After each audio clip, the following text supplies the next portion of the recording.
जैसा कि YouTube channel पर आपका स्वागत है। मैं जेएम बाजिया आपको आज राजनीति विज्ञान पॉलिटी के प्रस्तावना टॉपिक पर चर्चा करेंगे। जैसा कि आपको पता है रिट लेवल 2 SST में पॉलिटी का जो पहला टॉपिक आता है वो है प्रस्तावना। लगभग प्रतियोगी परीक्षाओं में प्रस्तावना से प्रश्न आते हैं, तो इस टॉपिक की हम चर्चा करते हैं। प्रस्तावना या उद्देशिका।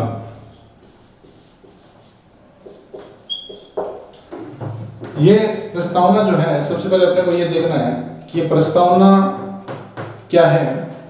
तो देखिए, प्रस्तावना जो है वो संविधान का प्रारंभिक भाग होता है। संविधान का प्रारंभिक भाग होता है और इसमें 3 बातों को शामिल किया जाता है।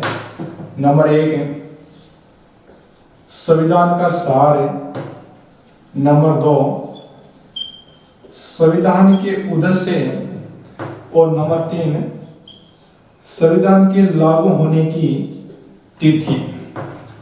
देखिए, हमारे संविधान का जो सार है वो प्रस्तावना में निहित है। हमारे संविधान के उद्देश्य जैसे न्याय, समानता, स्वतंत्रता,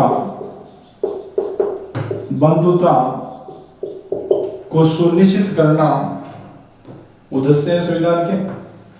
और तिथि की जहां तक बात है तो हमारी प्रस्तावना में 26 नवंबर 1949 ये तिथि अंकित है, जो संविधान आंशिक रूप से लागू हुआ था। पूर्ण रूप से 26 जनवरी 1950 को लागू हुआ था। इस डेट के दिन 15+1 16 अनुच्छेद लागू हो गए थे। इसी डेट को हम 2015 से अंबेडकर की 125वीं जयंती पर इसे विधि दिवस या संविधान दिवस के रूप में मनाते हैं।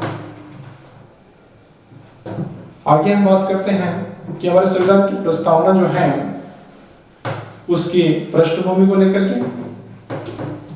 किस प्रकार से प्रस्तावना की उत्पत्ति हुई, हमारे संविधान में इसको शामिल किया गया। तो इसकी पृष्ठभूमि की बात करते हैं।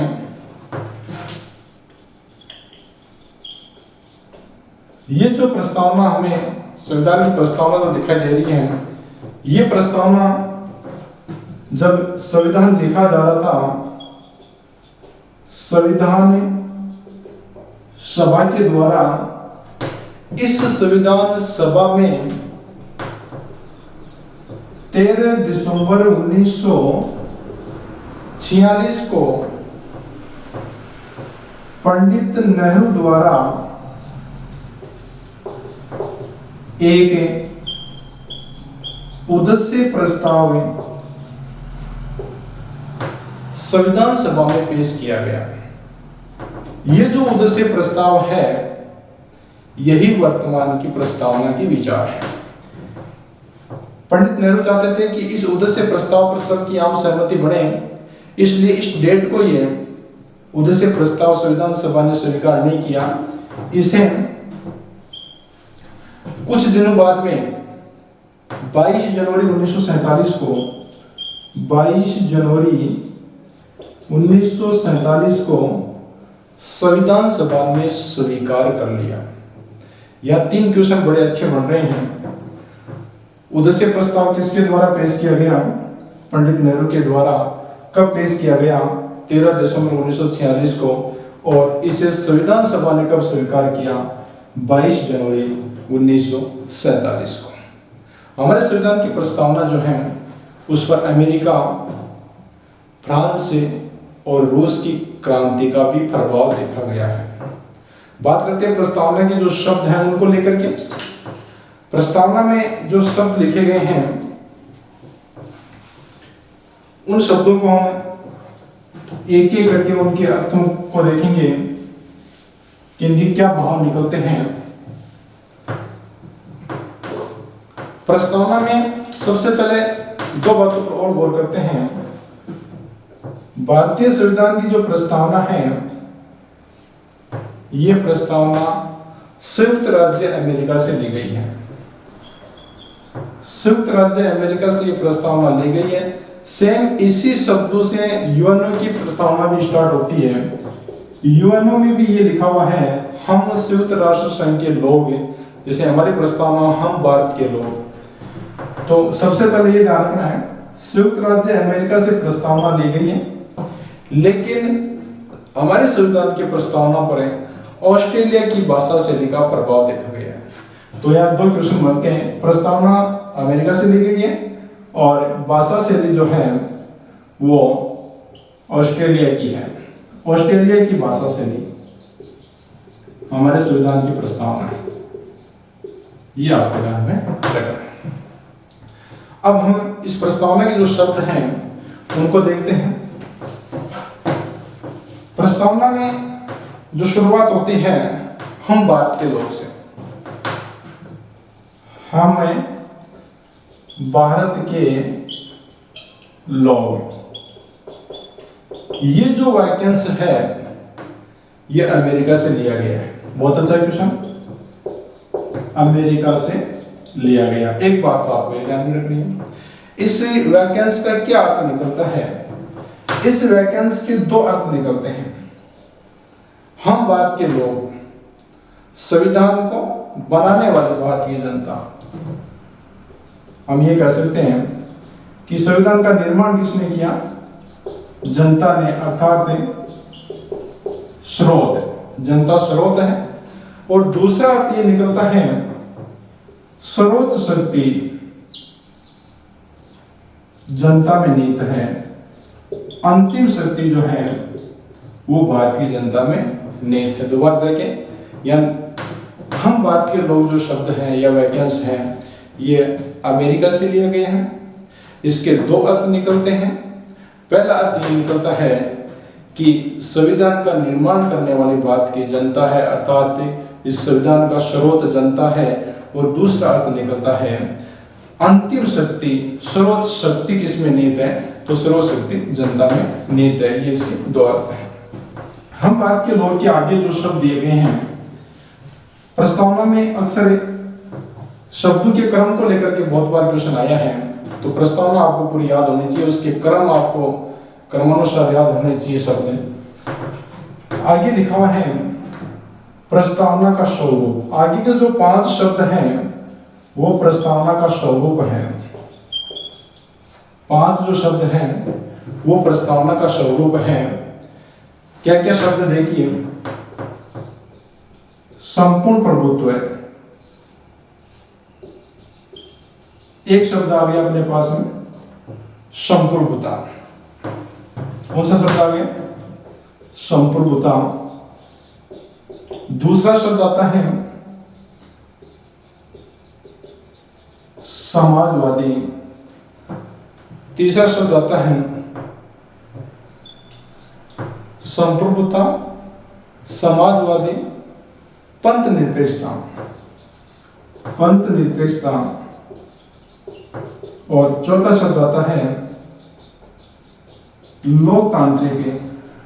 और 5वां शब्द आता है गणराज्य।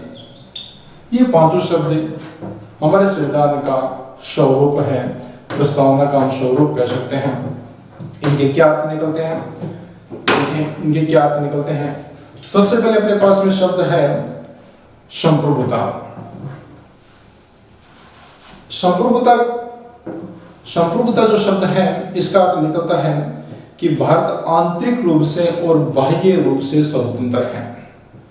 संप्रभुता का अर्थ निकलता है भारत आंतरिक रूप से और बाह्य रूप से स्वतंत्र है। भारत की जनता स्वतंत्र है। भारत अपनी स्वतंत्र विदेश नीति अपना सकता है, जैसे गुटनिरपेक्षता अपनाई है। ये इसका अर्थ निकलता है।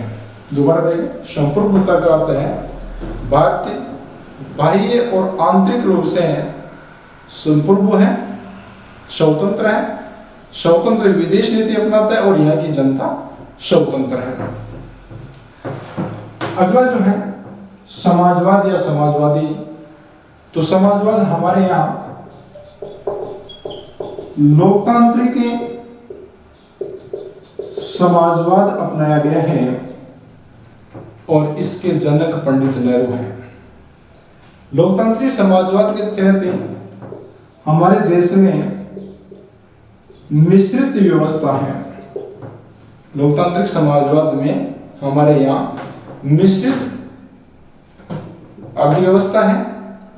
हमारे संविधान का आर्टिकल 39B और 39C समाजवाद को परिभाषित करता है। दो ऐसे आर्टिकल हैं 39B और 39C।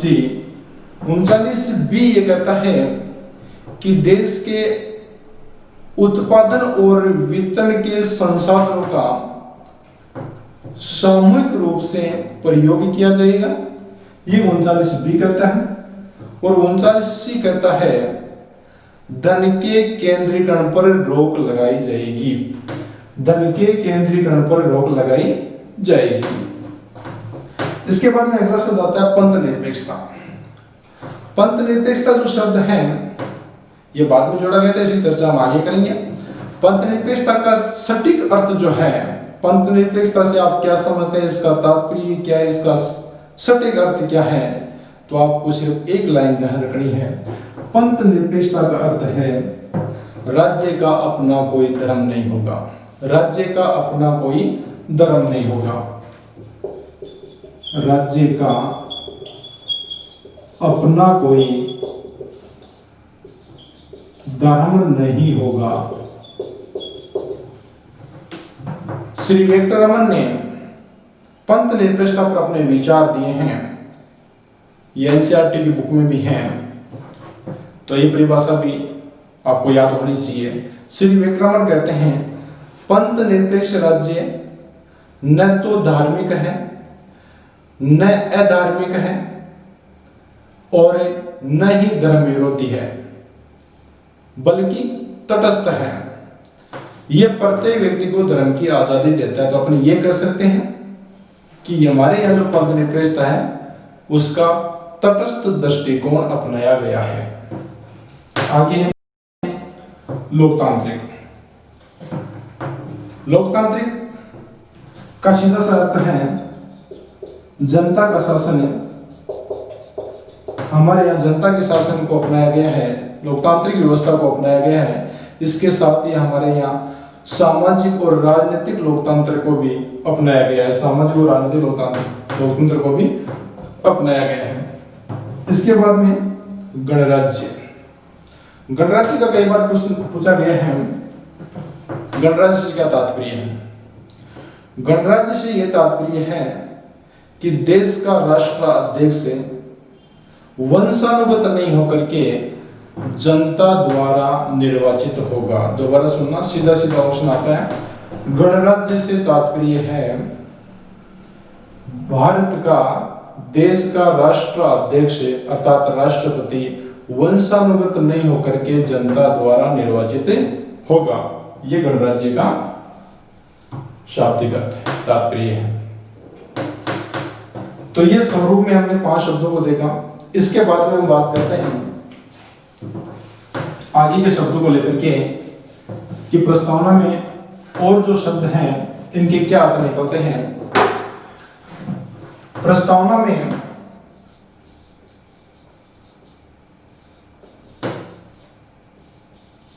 न्याय, आगे जो शब्द आया है न्याय, प्रस्तावना में 3 प्रकार की न्याय का जिक्र किया गया है। याद रखने के लिए सारा, ताकि शब्दों के क्रम का भी आपको ध्यान में रहे। बहुत बार ऐसा क्वेश्चन भी आता है।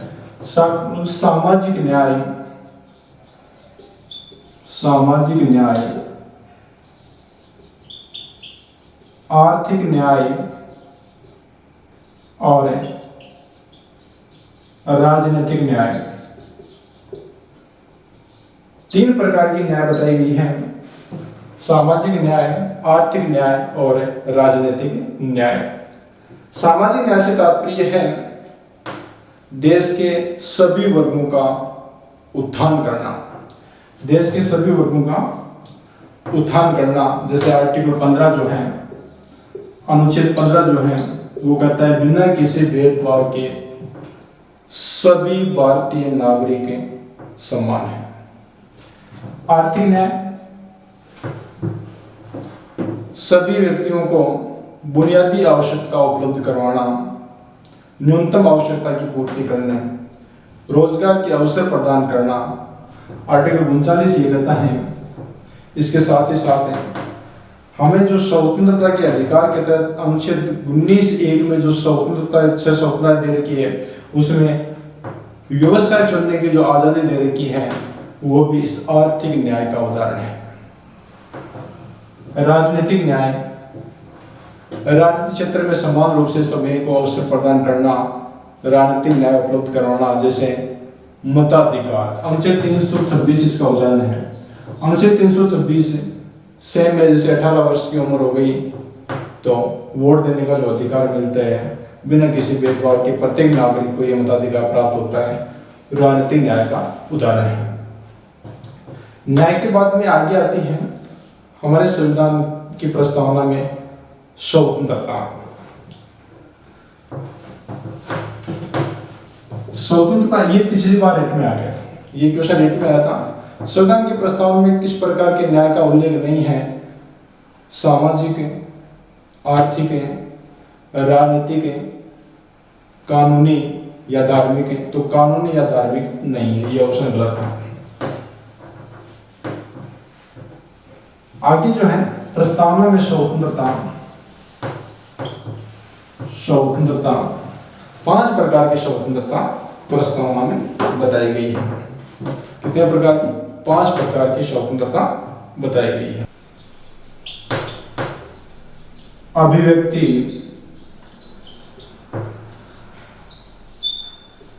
विश्वास, धर्म, उपासना। ये फर्स्ट ग्रेड में भी क्वेश्चन आया था, कौन सी स्वतंत्रता प्रस्तावना में शामिल नहीं है? 5 स्वतंत्रताएं शामिल कर रखी है। विचार, अभिव्यक्ति, विश्वास, धर्म और उपासना। क्या अर्थ निकलता है? विचार प्रकट करने की आजादी, बोलने की स्वतंत्रता प्रत्येक भारतीय नागरिक को है। अभिव्यक्ति, सरकार के कार्यों की मौखिक, लिखित या सांकेतिक रूप से आलोचना कर सकते हैं, अभिव्यक्ति प्रदान कर सकते हैं, ये स्वतंत्रता हमें प्राप्त है। विश्वास में हम ये कह सकते हैं आस्तिक या नास्तिक। आस्तिक या नास्तिक। आस्तिक हो सकते हैं, नास्तिक हो सकते हैं। धर्म, धार्मिक स्वतंत्रता, धर्म के मामले में स्वतंत्रता दे रखी है। और उपासना, किसी भी प्रकार की पूजा पद्धति को अपनाया जा सकता है, ये उपासना है। तो हमने समझा प्रस्तावना में जो स्वतंत्रता है, दूसरा जो संविधान का उद्देश्य प्रस्तावना में शामिल कर रखा है, उसमें 5 प्रकार की स्वतंत्रता दे रखी है। विचार प्रकट करने की स्वतंत्रता, अभिव्यक्ति प्रदान करना, मौखिक, लिखित या सांकेतिक रूप से सरकार की आलोचना करना, विश्वास, आस्तिक या नास्तिक, धर्म के प्रति आजादी, और उपासना, किसी प्रकार की पूजा पद्धति को अपना सकते हैं। तो ये 5 प्रकार की स्वतंत्रता प्रस्तावना में दे रखी है। इसके बाद में आगे का जो उद्देश्य आता है वो है समता।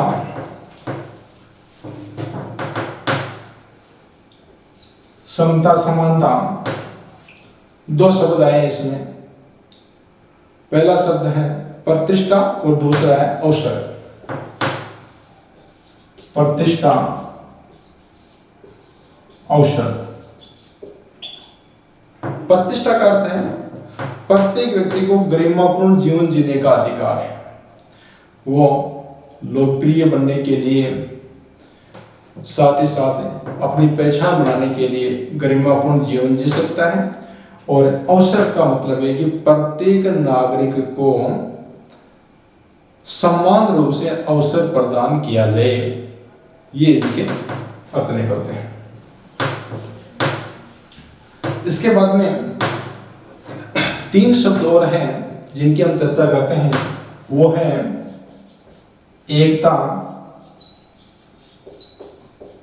अखंडता और बंधुता।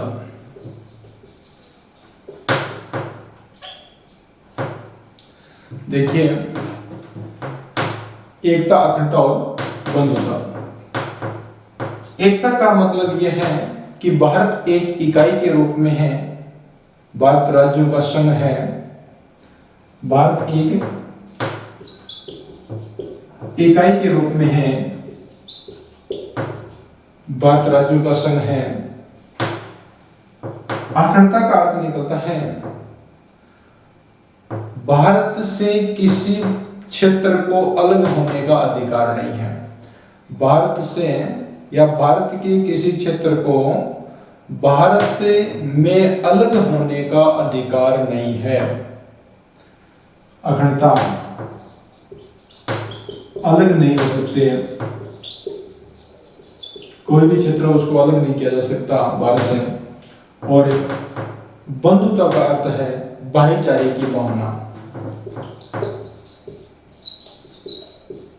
भाईचारे की भावना। ये एक मनोवैज्ञानिक एकता है। बंधुता जो है एक मनोवैज्ञानिक एकता है और एक भाईचारे की भावना है। तो ये तीन शब्द हैं। एकता भारत की इकाई के रूप में, भारत राज्यों का संघ हम पढ़ते हैं।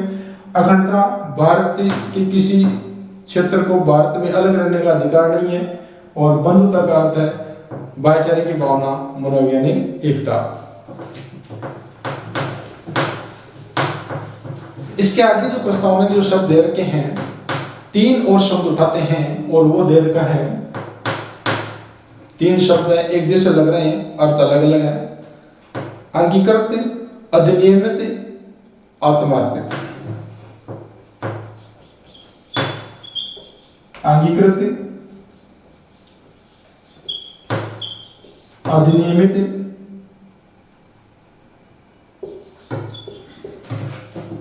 और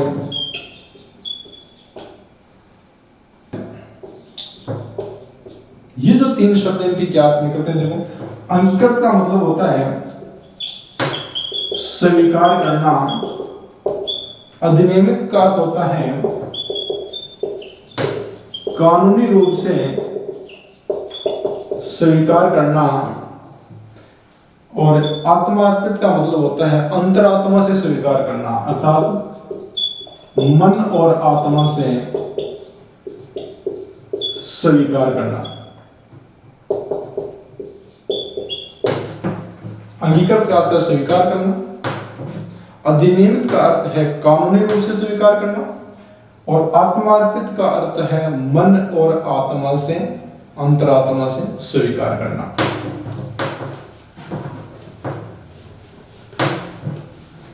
तारीख लिखी हुई है, उसकी चर्चा पहले हो गई थी। एतद शब्द लिखा हुआ है, एतद, इसका क्या अर्थ है? निम्नलिखित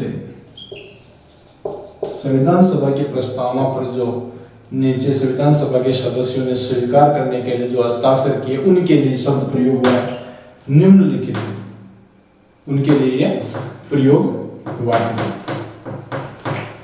आगे हम चर्चा करते हैं प्रस्तावना से और किस टाइप के क्वेश्चन पूछे जाते हैं। तो देखिए, प्रस्तावना को लेकर के और क्या क्वेश्चन बनते हैं। ये तो हमारे शब्दों के अर्थ थे प्रस्तावना के।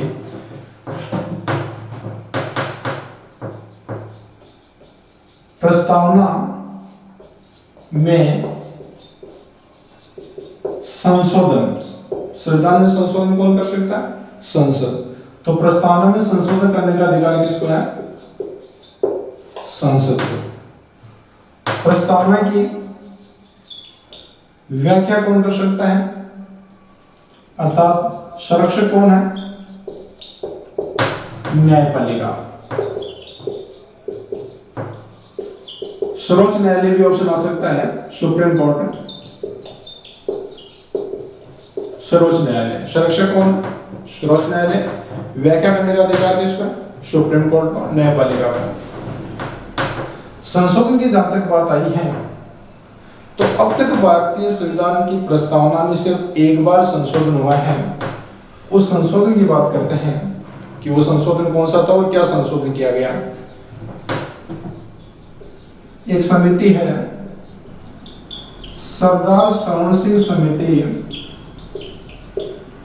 इस समिति की सिफारिश पर 42वां संशोधन 1976 में हुआ। इस 42वें संविधान संशोधन की धारा संख्या 2 के तहत 3 नए शब्द जोड़े गए। प्रस्तावना में 3 नए शब्द जोड़े गए। धारा संख्या 2 के तहत 3 नए शब्द जोड़े गए। कौन कौन से शब्द थे, उनकी चर्चा करने से पहले थोड़ा सा और देखते हैं। यह जो 42वां संविधान संशोधन हुआ तो भारत के प्रधानमंत्री श्रीमती इंदिरा गांधी थी और राष्ट्रपति श्रीमान फखरुद्दीन अली अहमद थे। धारा 2 में 3 नए शब्द जोड़े जाते हैं। प्रस्तावना के पैरा संख्या 1 में 2 शब्द जोड़े जाते हैं, पंथ निरपेक्षता और समाजवाद। और पैरा संख्या 6 में अखंडता शब्द जोड़ा जाता है। बहुत बार एक क्वेश्चन आया है, 3 कौन कौन से शब्द जोड़े गए हैं। पंथ निरपेक्षता और समाजवाद पैरा संख्या 1 में जोड़ा गया है और पैरा संख्या 6 में अखंडता शब्द जोड़े गए हैं। इस प्रकार 3 नए शब्द जोड़े गए हैं। प्रस्तावना में अब तक एक बार संशोधन हुआ है। तो ये आपको ध्यान रखना, कब जोड़ा गया, 1976 में जोड़ा गया। 3 जनवरी 1977 से ये तीनों शब्द लागू हो जाते हैं।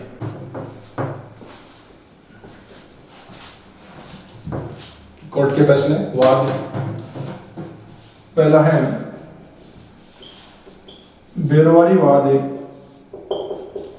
1960। इस पर फैसला दिया गया, प्रस्तावना संविधान का भाग नहीं है।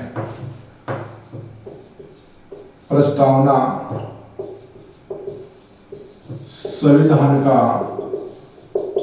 भाग या अंग नहीं है। पटवार में क्वेश्चन आया था, प्रस्तावना संविधान का भाग या अंग नहीं है।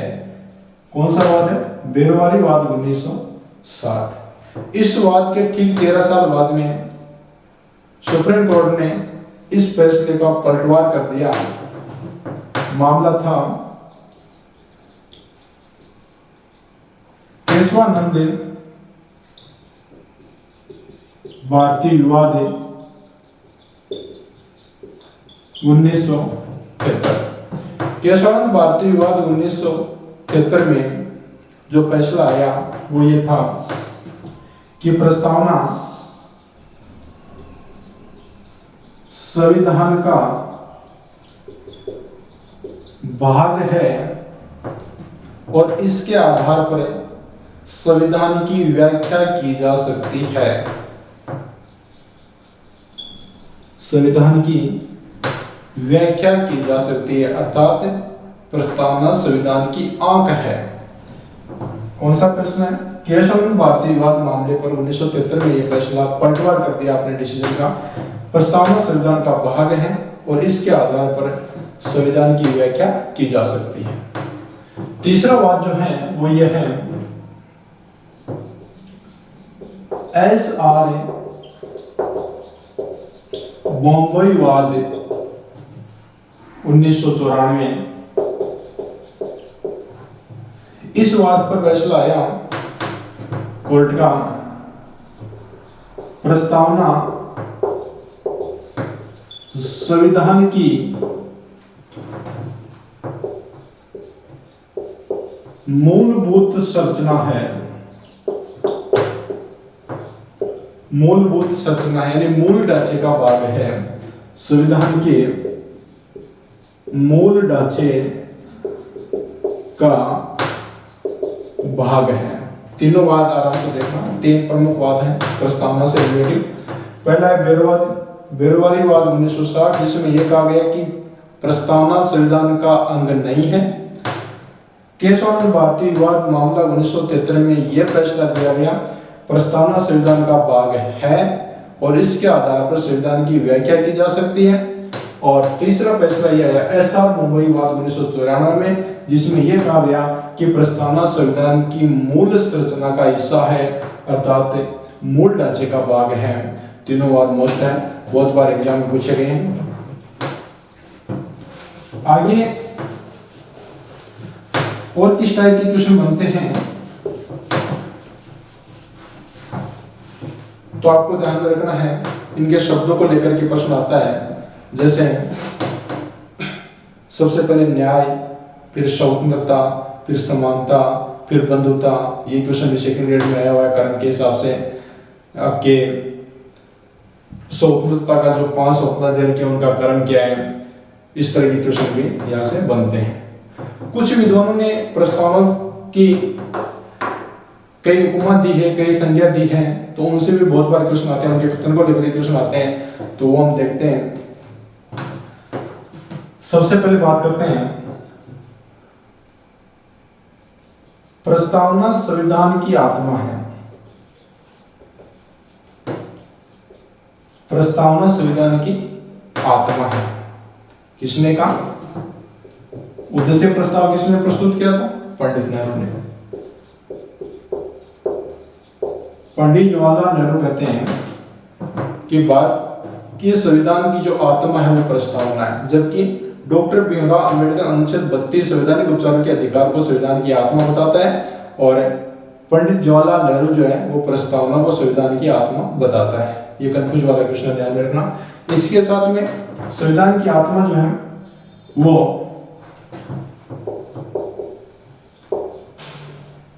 ठाकुर दुर्गादास भार्गव, ये भी संविधान की आत्मा बताता है।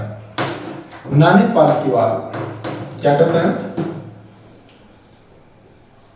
प्रस्तावना संविधान का परिचय पत्र है। प्रस्तावना संविधान का परिचय पत्र है। कौन कहते हैं? एन पालकीवाला। एन पालकीवाला परिचय पत्र बताते हैं।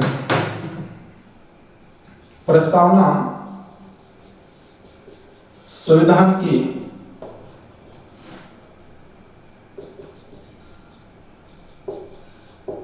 जन्म पत्री। प्रस्तावना संविधान की जन्म पत्री, राजनीतिक कुंडली।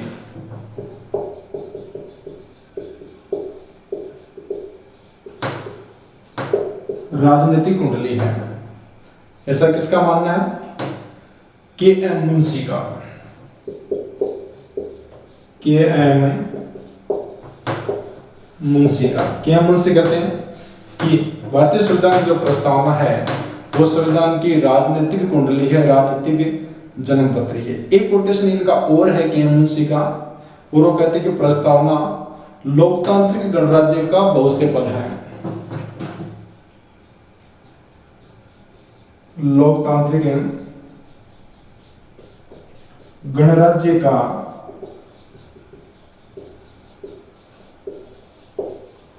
भविष्य फल है।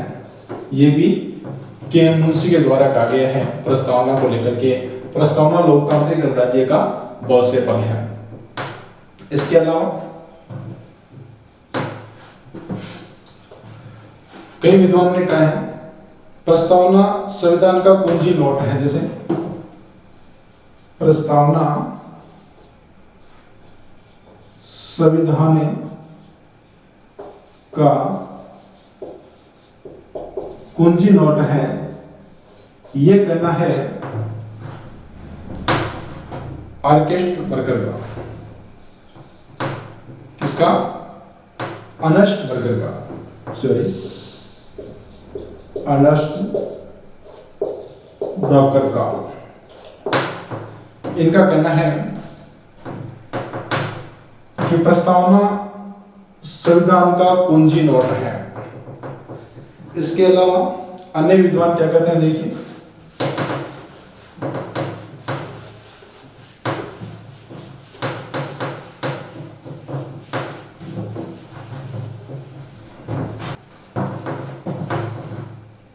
प्रस्तावना भारत के दीर्घकालीन सपनों का विचार है।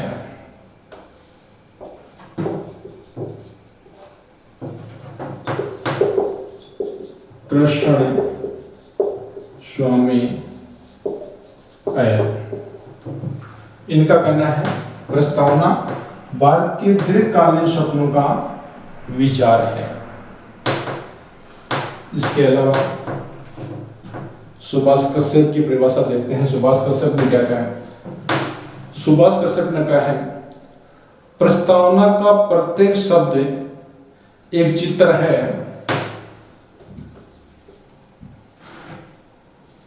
प्रस्तावना का प्रत्येक शब्द एक चित्र है जो कहानी कहता है। प्रस्तावना के बारे में कहता है प्रस्तावना का प्रत्येक शब्द एक चित्र है जो कहानी कहता है तपस्या, त्याग और बलिदान की। तपस्या, त्याग और बलिदान की। ये सुभाष कश्यप के द्वारा कहा गया।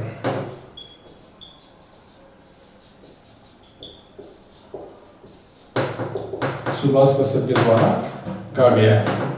क्या कहा गया है? प्रस्तावना का प्रत्येक शब्द एक चित्र है जो कहानी कहता है तपस्या, त्याग और बलिदान की। इसके अलावा सुभाष कश्यप ने एक उपमा और दी है और वो ये है कि संविधान शरीर है तो प्रस्तावना उसकी आत्मा। क्या कहा है? संविधान शरीर है तो प्रस्तावना उसकी आत्मा। संविधान शरीर है तो प्रस्तावना उसकी आत्मा। उद्देशिका आधारशिला है। उद्देशिका आधारशिला है तो संविधान उस पर खड़ी अटालिका। संविधान उस पर खड़ी अटालिका। दोबारा देखिए, सुभाष कश्यप ने दो उपमा दी हैं। प्रस्तावना का प्रत्येक शब्द एक चित्र है जो कहानी कहता है तपस्या, त्याग और बलिदान की। ये सुभाष कश्यप का कथन है। दूसरा, संविधान शरीर है तो प्रस्तावना उसकी आत्मा है।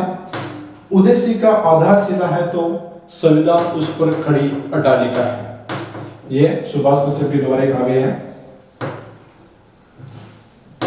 एक परिभाषा और देखते हैं।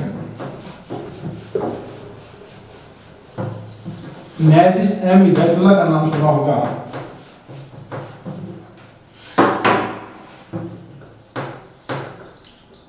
न्यायाधीश एम हिदायतुल्लाह, इन्होंने प्रस्तावना के बारे में क्या कहा है? द्वारा ही बदला जा सकता है। क्या कहा है? प्रस्तावना अमेरिका स्वतंत्रता घोषणा पत्र की तरह है जिसे क्रांति के द्वारा ही बदला जा सकता है। अर्थात प्रस्तावना प्रस्तावना संविधान की मूल आत्मा है। एक बात आपको यहाँ ध्यान देनी है, भारतीय संविधान की जो प्रस्तावना है वो अवाद योग्य है, गैर न्यायिक है। अवाद योग्य या गैर न्यायिक है। कैसे? प्रस्तावना के आधार पर किसी प्रकार का कोई निर्णय नहीं दिया जा सकता। हाँ, प्रस्तावना संविधान में कहीं कनिष्ठता है तो प्रस्तावना के द्वारा इसका सरलीकरण किया जा सकता है, इस कनिष्ठता की व्याख्या की जा सकती है, इसके आधार पर किसी प्रकार का निर्णय नहीं दिया जा सकता। यह अवाद योग्य है, गैर न्यायिक है। प्रस्तावना टॉपिक आपको समझ में आया होगा। धन्यवाद।